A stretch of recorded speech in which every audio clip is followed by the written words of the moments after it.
Catch the Breeze, aka Bree Lambert Sanders. Joe Sanders, how are you doing? Thanks for coming back to the channel, you guys. So hope you're all doing well today. Joe and I finished our training runs this morning, and how was yours? How was your run? It was good. 10-mile tempo, 2-mile warm down, like a 6:30, 6:40 pace. Just cruising, felt good.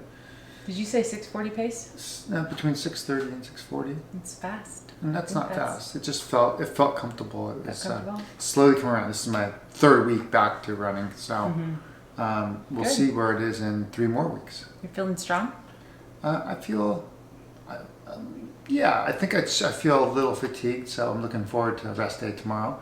Good. And then I have a long run on Sunday, and then the week after is a rest week. So Excellent. looking forward to a rest week. Okay, yeah, and I had a good run today. I ran 12 miles around Lexington Reservoir and had a good time out there. The weather's beautiful here in Northern California, sunny and warm, so hopefully that's going to kill that virus. I'm not worried about that. Get rid of it. Anyway, allergies though. Allergies kicking in. So trying to keep that, Yeah, as long as it's allergies. keep those allergens away from me, but yeah, right. Anyway, real quick, just want to say thank you to Solomon for sending me this beautiful necklace. Where's mine?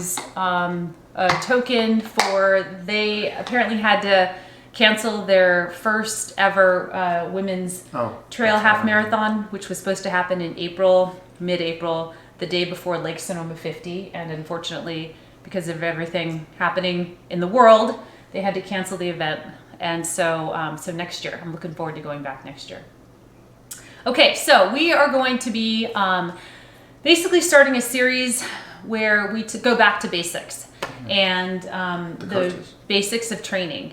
And we decided that we would start with some discussion around coaches who've been very instrumental in shaking up the sport. And some controversial. And controversial, okay. Yeah.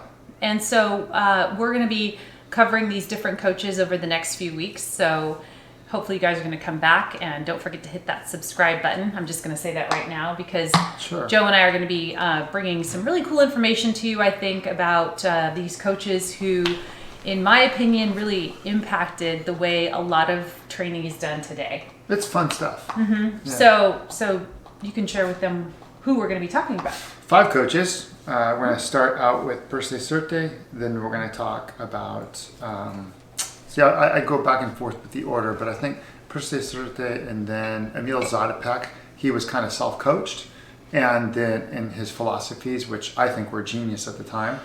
And then we're going to talk about Igluo, and then we're going to talk about Bob Timmons, who coached Jim Ryan.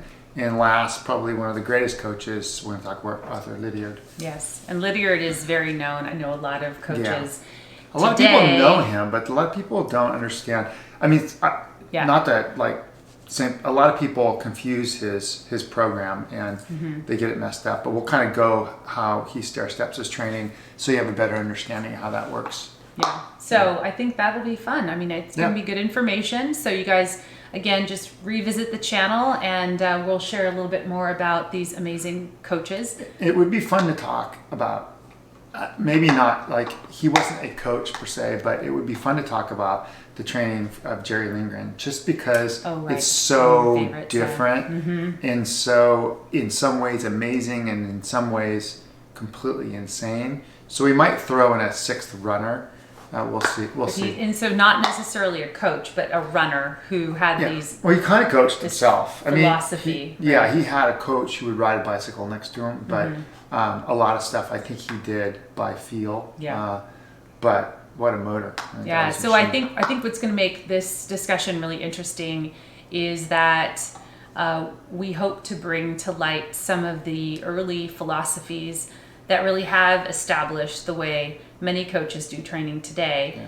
And also, again, just sort of restate the importance of going back to the basics of running. And so oftentimes we'll, think that running is just about throwing on some shoes and and Googling a training plan, or maybe it's, buying a book and, and it's really more than that. I mean, it's really more It's so much more complicated than that. And it is. if you want to do it right, you're not going to get the answers on Google or YouTube's. Right, You'll get exactly. snippets, but top runners aren't going to give away their trade secrets. And the best thing to do is to look back at these coaches and take the things that they did right and the things they didn't do right, and understand what they were about and how you can use them now in your training. Exactly. And I think that's awesome. So you guys, we're excited. So next video will be up shortly. So again, subscribe, and you can follow me at Catch the Breeze. You can follow me at 34 Bytes. I always forget my 34bytes at gmail.com or Smart Running. That's right. Yeah. All right, you guys, happy training. We'll catch up with you soon. Ciao, ciao. Ciao.